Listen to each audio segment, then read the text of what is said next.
సంజయ రాయభారం తర్వాత ధృతరాష్ట్రునికి విదురుడు చెప్పిన మాటలు విదుర నీతిగా ప్రసిద్ధి చెందాయని సమన్వయ సరస్వతి బ్రహ్మశ్రీ సామవేదం షణ్ముఖ శర్మ అన్నారు.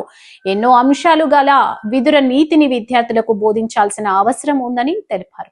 గుంటూరు ఆచార్య నాగార్జున విశ్వవిద్యాలయంలో జరిగిన ఎన్సిడిసి ప్రాంతీయ కోఆపరేటివ్ ఎక్సలెన్స్ మెరిట్ అవార్డుల ప్రధానోత్సవ సభలో APCOB chairman Ganni Veeranjaneyulu, APCOB managing director R V Ramakrishna, Krishna జిల్లా DCCB chairman Nettem Raghuram, RCS additional register Anand Babu, NCDC RD చేతుల మీదుగా సంఘ చైర్పర్సన్ బొప్పన్న శ్రీనివాస్, పర్సన్ మద్దిపోటి సత్యనారాయణ ప్రసాద్, సంఘ సిఇఓ బుడ్డేడ రాంబాబు ఈ అవార్డును అందుకున్నారు.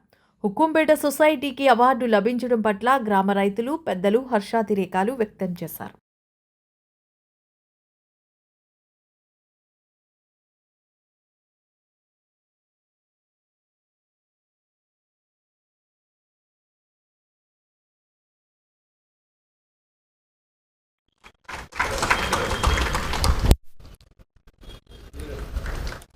పత్తిపాటి నుంచి వారు కూడా గురువు ప్రత్యేకమైన తులసిమాల.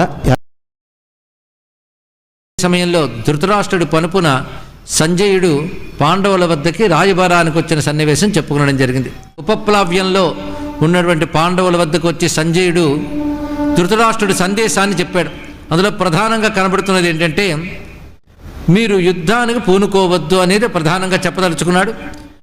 గొప్ప పరాక్రమవంతులు మా వైపు ఉన్నారు అని మీరు పూనుకున్నట్లయితే అటు కూడా ద్రోణ భీష్మాదులు కూడా ఉన్నారు కదా. పైగా యుద్ధానికి పూనుకోవడం ఎలాంటిదంటే ధర్మరహితమైన పని అది. కథం హి నీచాయవ దౌష్కులేయాహ నిర్ధర్మార్థం కర్మ కుర్యుశ్చ పార్థాహ.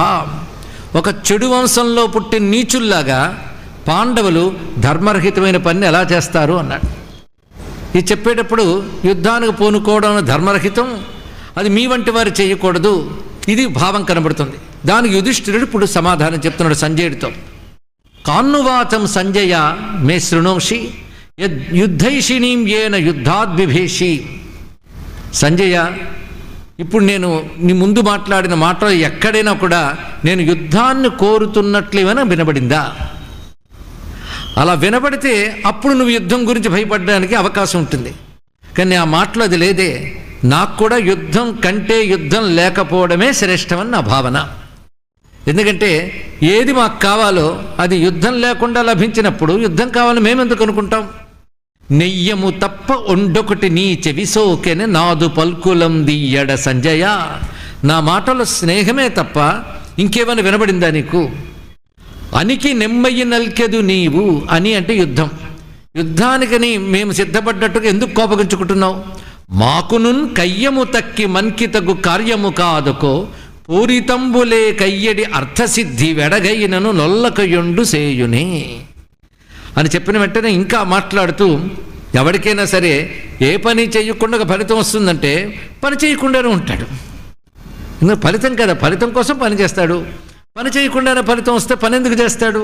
అదేవిధంగా యుద్ధం లేకుండా లభించేది చిన్నదైనా సరే నేను దాన్ని పెద్దదిగానే భావిస్తాను. పైగా ఏ మానవుడైనా యుద్ధాన్ని ఎందుకు కోరుతాడు చెప్పు? వాడు దేవశక్తుడైతే కోరుకుంటాడు, అంటే విధివంచితుడైతే కోరుకుంటాడు అలాంటి వ్యక్తి. పైగా సుఖాన్ని కోరుకునే పాండవులు ఒకటి గుర్తుపెట్టుకో, లోకానికి హితమైనది ధర్మసమ్మతమైన పనిని మాత్రమే చేస్తారు. తెలుసుకో, మేము చేసేది ఇదే పని. మేము ఎప్పుడు కోరుకున్నా ధర్మం వల్ల కలిగే సుఖాన్ని మాత్రమే కోరుకుంటాం. కానీ ఇంద్రియాలకేవో సుఖాలు కావాలని దాన్ని అనేక రకాల ఉపాయాలతో సాధించే ప్రయత్నాలు చెయ్యము. అలాగే ధనమంతా పోగు చేసుకోవాలని తృష్ణ ఉన్నవాళ్ళు ఆ పని చేస్తారు. అన్ని పోగు చేసుకోవడానికి ఏదో ఒక కపట ఉపాయాలు చేస్తుంటారు.